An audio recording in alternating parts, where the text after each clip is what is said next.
주는 그리스도시요 살아계신 하나님의 아들이십니다. 또 새로운 한 주가 시작되었습니다.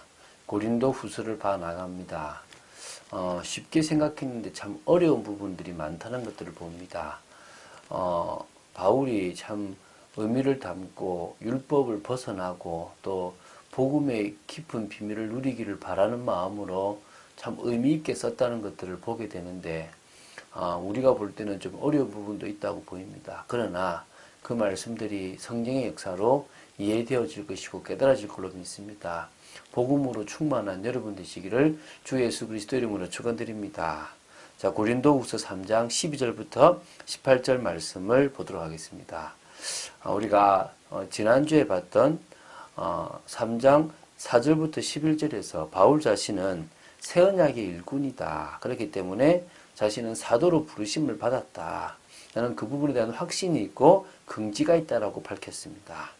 이제 이 3장 오늘 보게 되는 12절부터 18절에서 바울은 자신이 새 언약의 사도로서 자신이 하는 그 사역이 바로 개개인으로 하여금 주님의 그 영광에 이르도록 복음을 전하는 사역이라는 부분들을 또한 이렇게 간접적으로 강조하고 있고요. 이때 주의 영이 역사하여 우리의 영광에 이르게 될 것이라는 부분도 이야기하고 있습니다.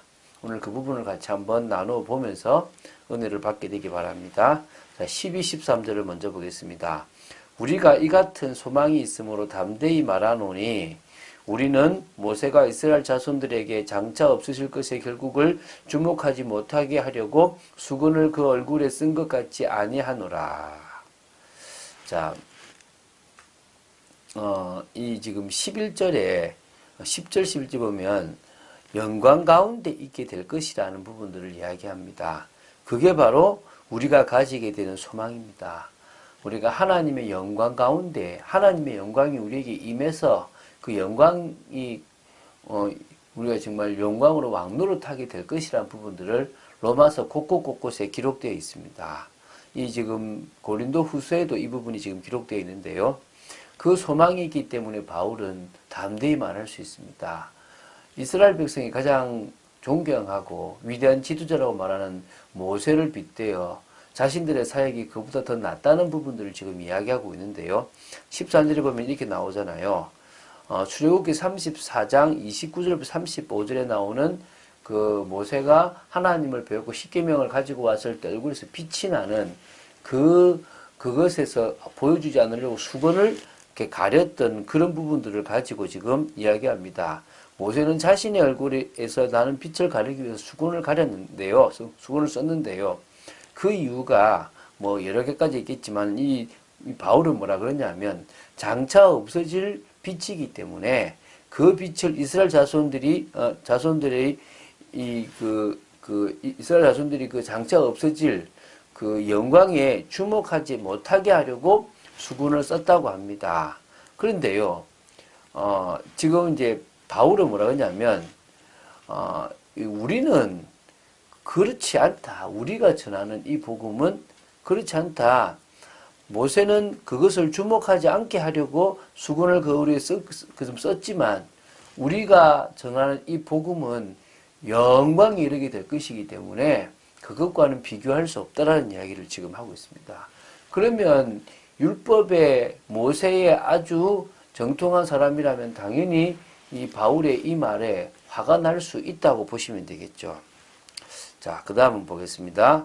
그러나 그들의 마음이 완고하여 오늘까지도 구약을 읽을 때에 그 수건이 벗겨지지 아니하고 있으니 그 수건은 그리스도 안에서 없어질 것이라. 오늘까지 모세 글을 읽을 때에 수건이 그 마음을 덮었도다. 그러니까 다시 말하면 모세의 얼굴에서 빛이 났다. 그래서 수건을 가렸다는 그것이요. 야, 모세가 대단하다, 위대하다라는 것으로 되어 있는 겁니다. 이유가 뭐라고요? 마음이 완고해져서요. 그래서 지금 그들이 구약을 읽을 그때에 그 수건이 벗기지 않았단 말은 그 수건 안에 있는 모세의 영광이 최고의 영광, 율법이 최고의 영광이고 최고의 축복이라고 자꾸 생각을 하고 있다는 것입니다. 그 수건은 그리스도 안에서 아무것도 아닌 없어져 버릴 겁니다. 어찌 보면요, 모세 시대 때 놋뱀이 있었잖아요, 광야에서. 근데 그 놋뱀을 없애야 되는데 없애지 않고 계속 우상으로 내려와서 히스기야가 없앴거든요. 그 모든 것들이 다 그리스도를 예표하는 건데 그들은 그것을 신으로 섬기고 있는 어리석음을 범하고 있는 겁니다. 똑같다고 보시면 되겠죠. 그죠? 이 14, 15절은요, 이스라엘 백성들이 그리스도가 오신 지금에도 구약을 읽을 때에 복음에 대해서 영적 시야가 가려져 있어서요, 그리스도를 발견하지 못하고 있다는 사실을 지금 지적하고 있는 것입니다. 한마디로 이렇게 이해하면 돼요.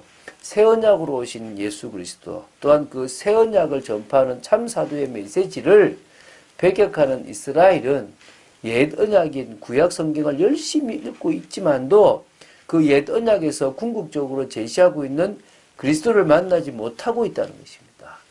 그 모든 예표가 다 그리스도로 성취되어지는데 그 구약에만 영광이만 매여 있지 그 완전한 그리스도는 바라보지 못하는 것입니다. 이 수건이요 벗겨지지 않았다는 거죠.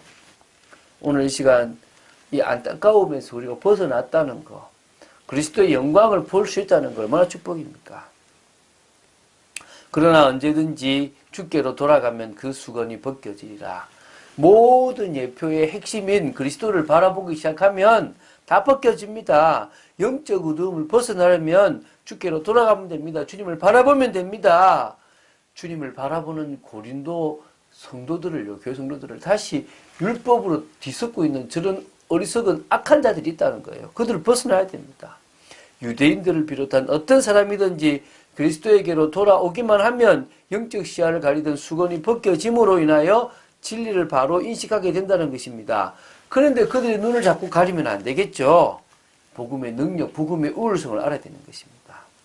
주는 영이시니 주의 영이 계신 곳에는 자유가 있느니라. 주는 영이시다.